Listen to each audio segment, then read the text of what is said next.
Maybe it'll recognize my face. Anybody else have that problem? Good morning. My name is Bruce Sherman. I'm normally looking at the backs of your heads from the AV booth back there. That's why my advice to all speakers is to start talking and keep talking, to give us in the back a chance to adjust the microphone levels. This is the end of my public service announcement. When Paul asked me for some help with the sermons this spring, I didn't respond initially, but then realized I had an opportunity to talk about Sister Parish. I believe that Sister Parish is transformative. I've been involved in our Sister Parish group since I retired from going to sea about 15 years ago. I've made 3 trips to Central America with Sister Parish, and I'm currently in my second 3-year term on the Sister Parish Board of Directors. We've had a board member from our church for the last 10 years or so, and I find that it's a great way to both support Sister Parish and to keep us connected with the northern churches in Guajira. Please consider joining our board next year when I step down. It's been an incredible experience for me, and I highly recommend it. Let's talk about Sister Parish. The Sister Parish movement was born out of violence. Richard Fensky, who along with Vicki Schmidt founded Sister Parish, wrote a book about Sister Parish called En la Buena Lucha, In the Good Struggle, the Sister Parish Movement. His penultimate chapter is called Blessed Are the Peacemakers, and is about how to do practical, nonviolent action. His action plan is very similar to the anti-racism work that we have been doing here at Wallingford. Let me recall a couple of the incidents in El Salvador that had a huge impact on Guajira, El Salvador, and also us. Today is May 15th, 2022. The Sumpo River Massacre took place in Chalatenango, El Salvador on May 13th, 1980, 42 years ago, during the Salvadoran Civil War. This is the 42nd anniversary of that terrible time. All of the authorities involved, including the armies of El Salvador and Honduras, the United States and other governments, and even the NGOs, denied that it happened. Eventually, over the years, the story gradually came out. Estimates of lives lost range from 200 to 800, with the higher number more likely. This happens within a short distance of what is now Guajira, and people that we know lost relatives that day. I won't go into the details of the massacre here, but I encourage you to look it up. We see much violence in our world today as well, but this is one that affected friends of ours whose parents and grandparents and friends were lost that day. Another anniversary that's very important to both Guajira and El Salvador happened 9 years later. So the Civil War was still going on. Imagine how difficult a decade or longer war must have been. As a force of guerrillas was advancing on the capital of San Salvador, a special Salvadoran army unit, having previously cased UCA, UCA is the abbreviation for University of Central America, which is a Jesuit school. They went into the college and brutally murdered 6 Jesuit priests and 2 women sheltering in the residence there. Many of us have visited the site of that massacre on a Sister Parish delegation. On my last trip to El Salvador in 2019, we went to a ceremony for the 40th anniversary of the massacre. Thousands attended, including the Archbishop and other dignitaries. It was a very moving experience. Father John Cortina, well known to us, Jesuit faculty at UCA himself, was spending time in Guajira, Chalatenango province, on that fateful night. Guajira was a newly established town formed by refugees returning from the camps in Honduras. Father Cortina taught engineering at UCA, but had been very interested in doing actual building rather than just teaching engineering or doing design work for NASA, which he had previously done. His plan had been to return to the university that night, but friends in Guajira urged him to stay for his safety. The next day, driving to San Salvador, he heard on the radio on the death of his fellow priests and even the announcement of his own death, which had been mistakenly assumed.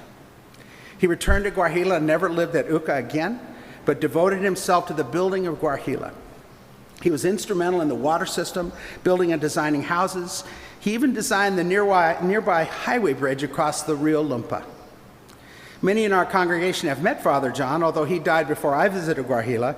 He's still a huge influence on the community, and his house has become a museum where we often gather when we're there. Sister Parish was born out of this long civil war, which was also going on with a slightly different plot in nearby Guatemala, where Sister Parish is also active, and other Central American countries.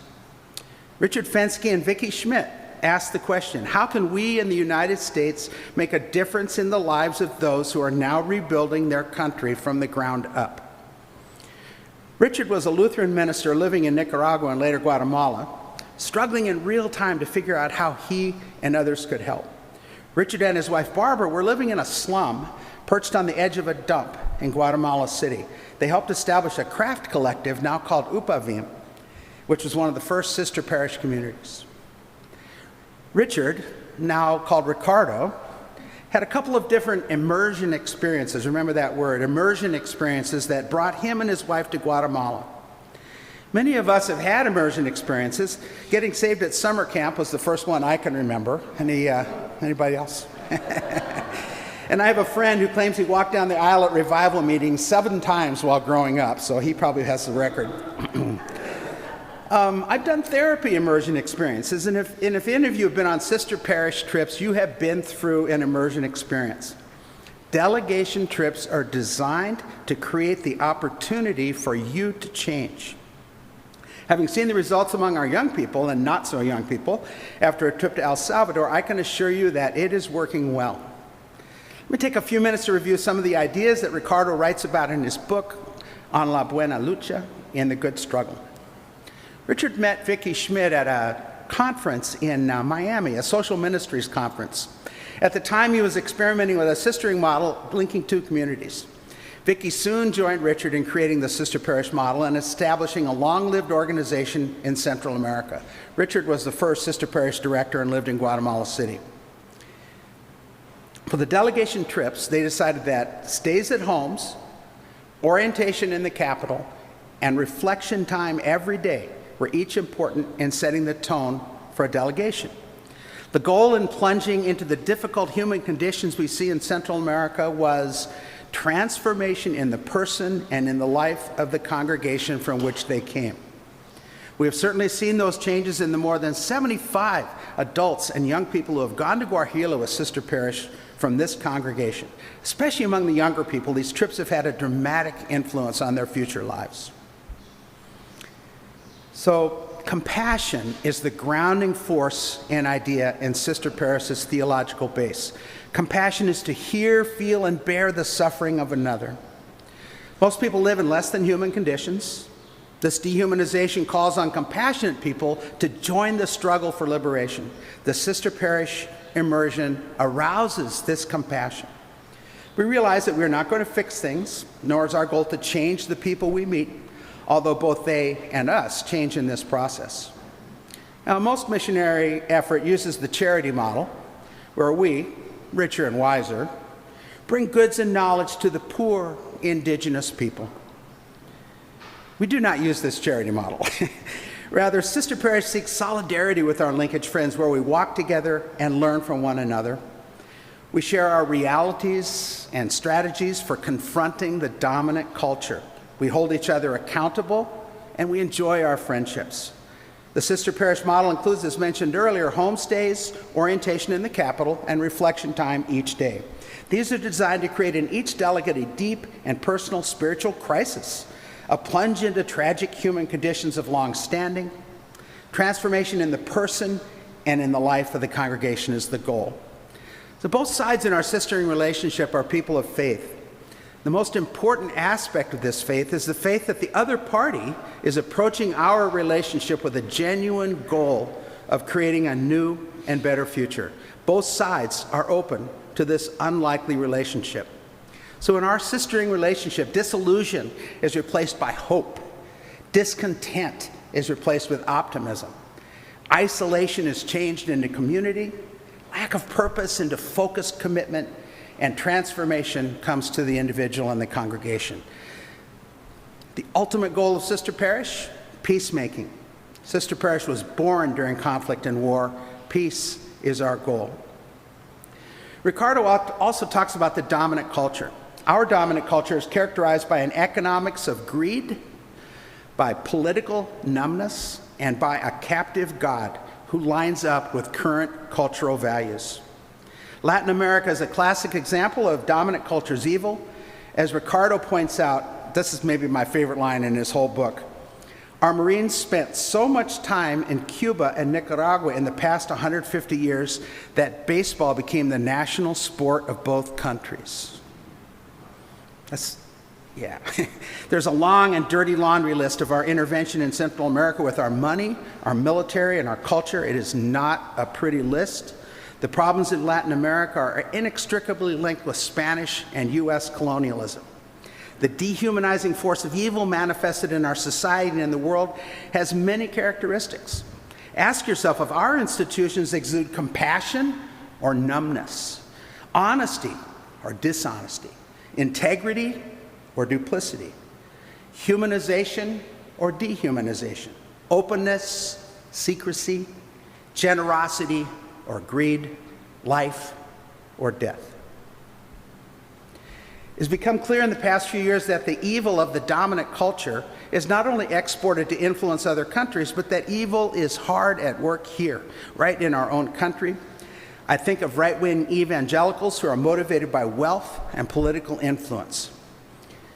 So, is there any alternative to the dominant culture? We've certainly seen a lot of pushback against it with our Black Lives Matter movement, our LGBTQ movement. I see us as being in the very same struggle that we have experienced in El Salvador, a struggle that opposes the dominant culture of greed. The Old Testament, the long arc of the Old Testament, is a story of that dominant culture possibly peaking with Solomon with all the wealth and power and domination, and then its failure.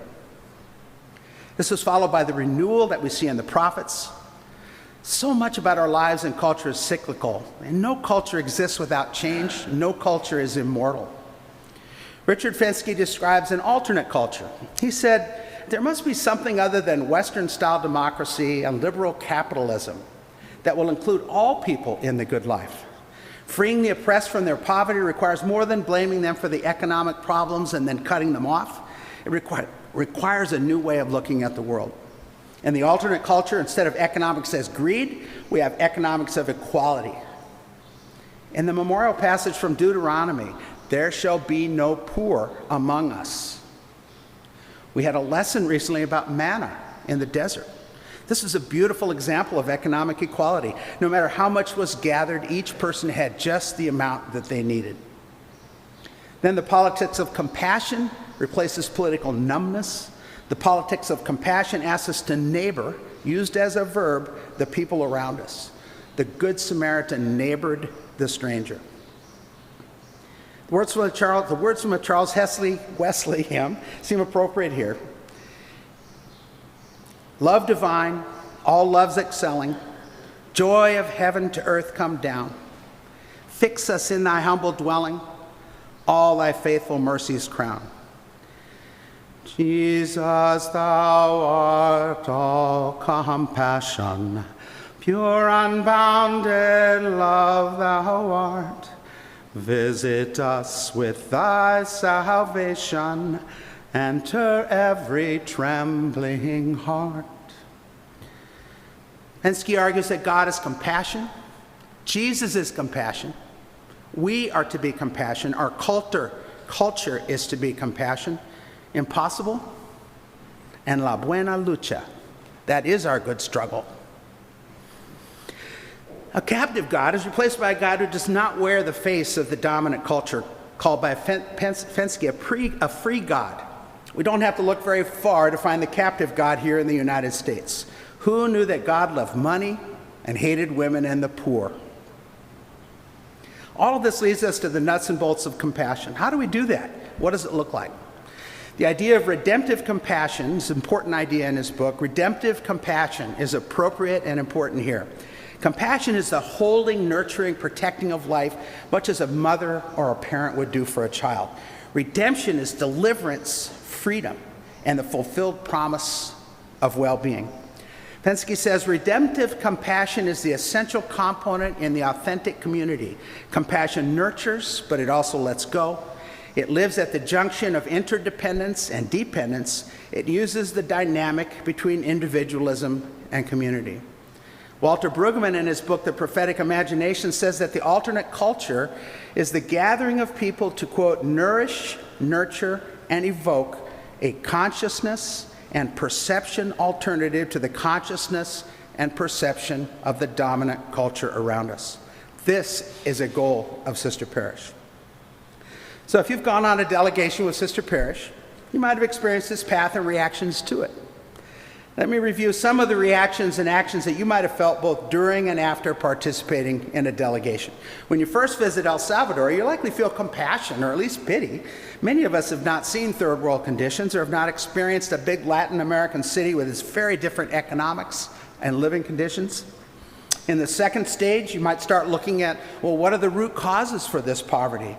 Much poverty is structural and involves tax codes, legal system, powerful people and organizations with impunity from the law.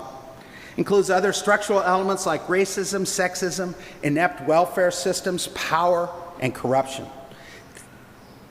These words were written about Central America. But it doesn't take too much imagination to see every one of these in our own country. A common third stage in developing mature compassion is to understand that the poor have a very good idea how to fix the problem. We can learn from the poor and they from us. However, step 4 in the process could be recognition that we should not romanticize the poor. This romanticization is actually a divisive mechanism and not a nurturing one. Finally, when returning from a delegation, it is so important to enter the field of dialogue. Engage others when you return, share your new insights, work together for change. I will conclude with Ricardo Fenske's words. Work consciously on having in every encounter faith, love, and humility. Before and during conversations or meetings, ask yourself if you possess these 3 qualities. It was the dialogue you had with your sister parish that introduced you to the face of poverty and to the face of God. Only in this attitude of faith, love, and humility may we walk on this holy ground. We engage the dominant culture, but we don't give up on it. Our task is to make it more compassionate by holding it more accountable. This is our struggle. This is Sister Parish.